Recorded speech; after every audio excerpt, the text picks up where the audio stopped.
Salut les Mancuniens, j'espère que vous vous portez bien les gars. Manchester United s'impose 3 buts à 2 contre une équipe modeste de la Norvège, Bodo Glimt. Et le moins que l'on puisse dire, c'est que Ruben Amorim est passé par toutes les émotions. Parce que oui, il a réussi à avoir donc le bon et le moins bon de Manchester United. Et en même temps, il a pu décerner donc qui était le ou bien les joueurs qui pourraient faire partie de son 11 de départ pour la saison à venir ou même encore pour la seconde partie de la saison parce que oui, on le sait, il le savait et on le sait tous, Ruben Amorim à Manchester United, ça ne va pas être de l'attente. Donc les gars, on va revenir sur la petite victoire donc de Manchester United en Ligue Europa et donc ça reste toujours une victoire, ça reste toujours donc 3 points. Manchester United donc n'est plus donc 12e et maintenant donc dans les 10 premiers, c'est quand même de bon augure. Et donc, on va revenir pour ce débrief-là contre Bodo Glimt, l'équipe de Norvège. Alors, les gars, comme je l'ai dit en amont, United s'est imposé 3 buts à 2. Et on peut donc remarquer la composition que Ruben Amorim a alignée. Je dois dire que j'ai vraiment été hypé donc par ce classement. Oui, donc il essaie d'imprégner carrément tous les joueurs qu'il a à sa disposition pour son dispositif donc tactique préféré. Et on peut donc remarquer qu'il y en a donc plusieurs joueurs qui n'ont pas su tirer leur épingle du jeu. Et donc, je pense peut-être que d'ici là, ils ne feront donc pas long feu du côté de Manchester United. Parce que oui, lorsque l'on voit la composition, dans les cas évidemment, donc André Onana qui, voilà, donc lorsqu'on l'encense, il nous fait donc un match catastrophique ou bien un match pourri. Ne jamais dire à la mayonnaise qu'elle est bonne et après ça, bah voilà, le match catastrophique limite donc assez moyen du Camerounais André Onana. Les trois défenseurs, les gars, hormis Mazraoui, qui encore une fois reste la plus grande satisfaction en termes de transfert de Manchester United.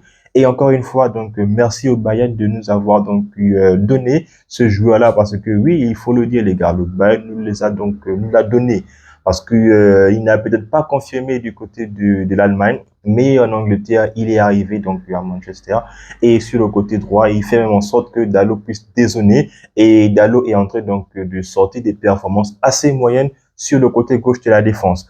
Et pour l'accompagner, il y avait donc Licha, Martinez et donc Matthijs de Ligt. Bon, encore une fois, les gars, match moyen de ces deux joueurs-là, sachant très bien qu'on attend beaucoup plus, non seulement donc de Licha pour ce qu'il nous a montré dès sa première saison.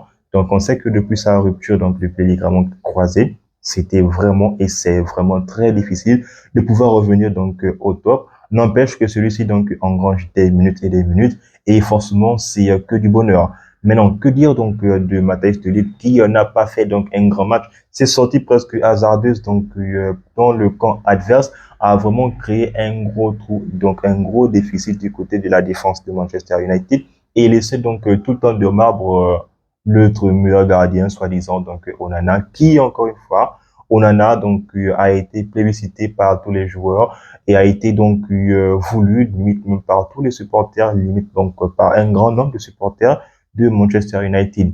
Les 4 milieux de terrain, sachant très bien que sur le côté gauche, les gars, bon voilà où ça n'a clairement pas été donc l'amusement du côté de Ruben Amorim parce que je pense que Malacia lui a clairement donné le tournis.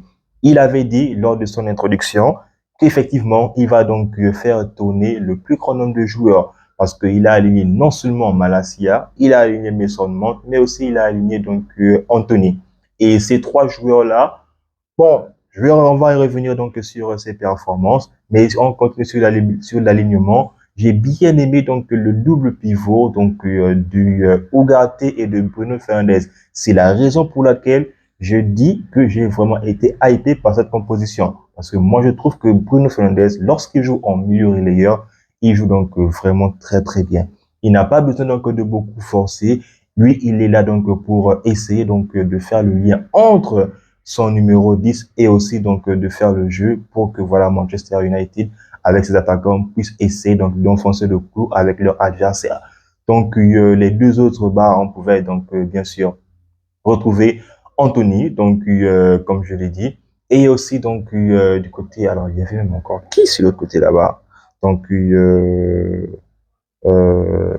Anthony Anthony, je crois, les gars. Il y avait Anthony. Parce que les trois, donc, d'en haut, il y avait donc Garnacho, Højlund et bien sûr, bon, Anthony. Et c'est qui le dernier qui manque là? C'est qui le dernier? Il manque un, les gars. Bref, donc, je dois revoir la composition. Alors, un instant.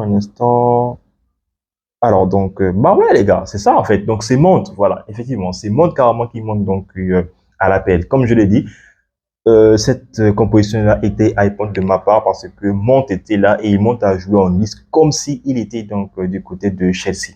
Et on se disait effectivement qu'il pouvait sortir une belle performance, hormis donc la talonnade qu'il a adressée pour le troisième but. Mais le point commun donc pour ces deux premières rencontres-là de Ruben Amorim, c'est que dès les premiers instants donc de Manchester, à chaque fois que l'arbitre donne le coup de sifflet donc de début, automatiquement, donc Manchester est carrément en transcendance. Et là, donc les buts pleuvent à tout moment. Et le bon pressing donc des trois défenseurs ont vraiment fini par payer parce que Oyun a sorti donc un de ses meilleurs matchs de la saison. Il nous a donc adressé avec grâce à son pressing donc une passe et deux buts. C'est voilà clairement le meilleur joueur de cette rencontre-là. Mais à ne pas donc oublier l'abattage donc qu'un certain joueur qui est en train de prendre de l'ampleur, c'est bien sûr donc Manuel Ugarte, les gars, parce que oui, on a l'impression qu'il est en train de prendre donc vraiment de la confiance et bon, malheureusement pour Casemiro ou encore Eriksen, ça va être vraiment du combat et je pense peut-être que voilà donc Ugarte sera aligné avec Maino parce qu'on sait tous que c'est donc deux techniques. Et évidemment, Bruno Fernandes sera donc un cran plus au-dessus, donc ça va encore lui permettre de pouvoir donc être assez rayonnant. Et étant donné que lorsqu'il joue au milieu relayeur, je trouve parfaitement que Bruno Fernandes fait un match impressionnant. D'ailleurs, il l'a fait. S'il faille donc noter voilà donc les joueurs en termes donc de pourcentage reçu dans tout ce qu'ils ont fait, bien évidemment donc en termes de jeu, je dirais que voilà, Mazraoui a fait donc partie donc des meilleurs joueurs, surtout en première mi-temps, malgré que voilà donc encore une fois, Manchester United et ses vieux de mort se fait toujours et toujours marquer par une petite équipe, les gars, une petite équipe.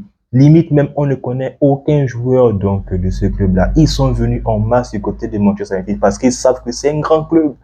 Et ils viennent, ils se permettent de mettre deux buts. Et le premier but, les gars, bon, franchement, on ne peut rien reprocher à Onana. Parce qu'effectivement, c'était un très beau but. Donc là, bon, je pense pas qu'une personne pouvait aller chercher ça. Le petit, donc, il a parfaitement donc enroulé sa frappe. Mais le second but, c'est là où, donc, comme je l'ai dit, donc, Malacia a clairement, bon, limite, on peut dire qu'il a perdu sa place. Parce qu'avec la performance qu'il a sortie, c'est vraiment pathétique. Le but, Onana n'est vraiment pas exemple de tout reproche. Le but que United encaisse là, donc lorsque United reste mené donc un but à deux à Old Trafford, c'est vraiment donc impardonnable parce que la défense de Manchester United s'est fait vraiment prendre comme du couteau chaud dans le beurre, les gars. On a transpercé donc très rapidement la défense de Manchester United. Donc deux montées très insistantes donc de Lisandro Martinez et de Matthijs de Ligt. Automatiquement, Malacia reste tout seul avec un joueur qui joue la profondeur. Lui, c'est un gars qui vient donc des blessures et évidemment, il n'a pas encore le rythme donc pour le très haut niveau. Bon, même si c'est un petit club, c'est quand même donc des joueurs qui vont vite. Et là, il a clairement été donc dépassé par son vis-à-vis. Il a encaissé. Mais ce que j'ai vraiment remarqué et ce que j'ai vraiment kiffé de ouf, les gars, c'est clairement donc le changement tactique qu'a opéré Ruben Amorim. Parce que oui, ça fait deux matchs et il fait donc des changements qui sont vraiment cruciaux et il fait des changements payants. Certes, ce n'est peut-être pas donc payant, on va dire, sur toute la rencontre, mais à chaque fois donc qu'il le fait, les joueurs qui rentrent apportent vraiment une fraîcheur qu'avaient besoin évidemment donc les titulaires qui étaient sur le banc. Parce qu'en seconde période, les gars, donc on le sait tous, celui qu'il fallait forcément sortir, c'est donc bien évidemment donc Malacia, parce que la plupart des actions dangereuses de la part de Bodo, donc venait du côté gauche de Manchester. Donc il a rapidement bouché ça en faisant rentrer donc son compatriote Dalot.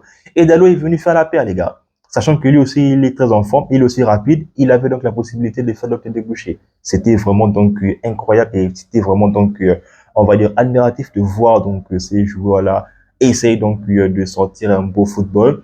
Et donc, que dire encore une fois de la piètre performance, voilà, donc de Anthony. Parce que oui, c'est un joueur que j'ai appris à ne plus aimer, malheureusement. Donc, seuls ces 3 premiers matchs me sont donc ancrés dans la tête, mais le reste là, c'est carrément du foufou, les gars. Anthony, vraiment, Anthony, c'est vraiment pas la peine. Très franchement, les gars, Anthony, c'est un Brésilien, mais bon, Anthony, bon, basta, Anthony, basta, parce que à chaque fois qu'il avait le ballon, il cassait le jeu. Même Mason Mount, lorsqu'il avait donc la balle, il essaie de trouver donc un petit regret. Le geste, donc l'aisance technique qu'a Mazraoui et aussi la passe qu'il a adressée à Rasmus Højlund lors de l'égalisation, ça c'est le travail carrément que devrait faire normalement Anthony. Mais non, lui, c'est celui qui casse carrément le jeu. Non seulement il casse le jeu, mais il ne sait même pas d'aller de l'avant, il va encore de l'arrière. Très franchement, Anthony a sorti un match vraiment bon. Je ne veux pas dire au top ni pourri, mais bon, c'est vraiment pas donc un joueur qui m'a bluffé sur cette rencontre-là, même si voilà, je ne le porte plus vraiment donc dans mon cœur. Mais lorsqu'il a fait rentrer donc son vis-à-vis, Amad Diallo, on a vu les gars, on a vu donc ce que Amad Diallo est capable de faire. On voit que cet Ivoirien-là donc mérite largement sa place devant le Brésilien. Ça c'est indéniable. Il est venu là commencer à bousculer, il a boosté le game. Les joueurs de Bordeaux avaient maintenant peur de pouvoir donc aller de l'avant parce que non seulement il y avait Amad Diallo, mais aussi il y avait une seconde flèche parce que Mason Mount, malgré donc donc son avant-dernière passe, qui a donc apporté le 3 buts à 2 lors de la seconde période, donc dès le début de la seconde période pour le doublé de Højlund, on ne s'est pas vraiment montré en évidence. C'est un joueur que Amorim a fait comprendre il admire vraiment. Donc on espère que cette admiration-là sera réciproque et que la confiance va revenir du côté de Mason Mount, comme on l'a tous vu en 2021 du côté de Chelsea. Et c'est l'une des raisons pour lesquelles Manchester United est clairement allé le chercher. Bref, Rashford et donc Amad Diallo sont rentrés. C'était forcément donc un autre jeu, c'était donc une autre animation offensive. Et là, les occasions ont plu du côté de Manchester United. C'est ce qu'on veut. Malheureusement, les gars, encore une fois, on n'a pas de tueurs. Et ça, Ruben Amorim en est parfaitement conscient. Combien d'actions Alejandro Garnacho a raté? Combien d'actions il a raté, les gars? On n'en compte même pas. Que ce soit donc les face-à-face qu'il s'est donc lui-même procréé, ou même donc les caviars qu'on lui a servi pour pouvoir donc mettre le but. Malheureusement, soit c'est hors cadre, soit c'est, voilà, limite donc une passe molle ou bien une frappe molle sur le gardien. Mais non, vas-y, applique-toi, donne tout ce que tu peux. On pouvait donc bien voir donc la gestuelle de Bruno Fernandes qui incitait à tout moment, donc que ce soit Garnacho ou même donc Amad Diallo. Mais donc malheureusement, United n'a pas pu marquer plus de 3 buts. Rashford s'y est essayé, même lors de son action, on a bien pu remarquer que voilà, il voulait absolument marquer. On sent effectivement que Rashford a un poids qu'il a envie d'enlever. Mais bon, quand ça ne veut pas, ça ne veut pas, les gars. Comme je l'ai dit, voilà, c'est un autre joueur que j'ai perdu, donc espoir. Franchement, je compte vraiment pas donc sur Rashford. Je compte plus trop sur lui comme il y a de cela l'année post-Covid ou même il y a de cela donc de 200, voilà, 2022-2023. Rashford était donc presque au top donc de sa forme. Mais aujourd'hui, donc voilà, c'est limite, on va dire presque un joueur lambda. On espère, et j'espère vivement, parce que encore une fois, Amorim m'a dit qu'il va donc redonner donc la joie de vivre à United chez Rashford. Franchement, je l'espère. J'espère qu'il va vraiment réussir à le faire. Et donc les gars, donc comme je l'ai dit, au niveau donc du global, hormis donc Casemiro et Onana, bon, Casemiro il est venu prendre donc son carton jaune, il est venu donc jouer en défense. Shaw les gars qui est rentré, bah, il a fait une très belle performance les gars. Voilà, donc voilà quelqu'un que je n'arrive pas à comprendre. À chaque fois qu'il joue, il confirme donc qu'il est bon. Hormis le seul coach qui n'a pas réussi à prouver qu'il est bon, c'est carrément Mourinho. Mais sous les autres entraîneurs, à chaque fois que Shaw a joué, Shaw a confirmé, Shaw a toujours montré une performance assez abordable, acceptable. Donc gros bébé Shaw, il est revenu, on l'avait montré vraiment cagoulé comment il mettait donc ses protèges bien. Il est venu, il a performé, il a joué 30 minutes, c'était donc du top. On sait que là, Malacia, encore une fois, il ne va plus rejouer, les gars. Ça, c'est indéniable. Je pense que les côtés pour les 3 défenseurs là, c'est donc Shaw. Au milieu là, je ne sais peut-être que c'est Lenny Yoro. Et donc l'autre côté, ce sera donc Mazraoui. Donc les gars, c'est sur ces mots que s'achève ce petit donc résumé là, donc ce petit débrief là de Manchester United. Donc, faudrait vraiment pas donc accepter donc cette victoire-là, étant donné que voilà, United, pour moi, je pense que United a eu cette victoire-là à l'arraché, et un club standing de Manchester, un club qui est donc le plus titré d'Angleterre, ne doit et ne devrait pas donc accepter donc ces 2 buts face à une petite équipe, sans pour autant dénigrer l'équipe qui a joué contre United. La logique doit se faire respecter et vraiment dans les normes, que ce soit sur le papier ou sur le terrain. Là, ça ne s'est pas fait. Les petits, donc, ont limite joué comme si c'était donc d'égal à égal, comme si c'était carrément Manchester City contre Manchester United. Non, non, non, non, non, non. La victoire là, certes, on l'accepte parce que voilà, il faut forcément les 3 points, mais on sait qu'il y a encore du travail. Amorim le sait, ça va vraiment barder, et donc vivement qu'il y ait donc le changement, et vraiment vivement qu'il y ait donc des joueurs qui ne savent rien à Manchester United, qu'ils s'en aillent.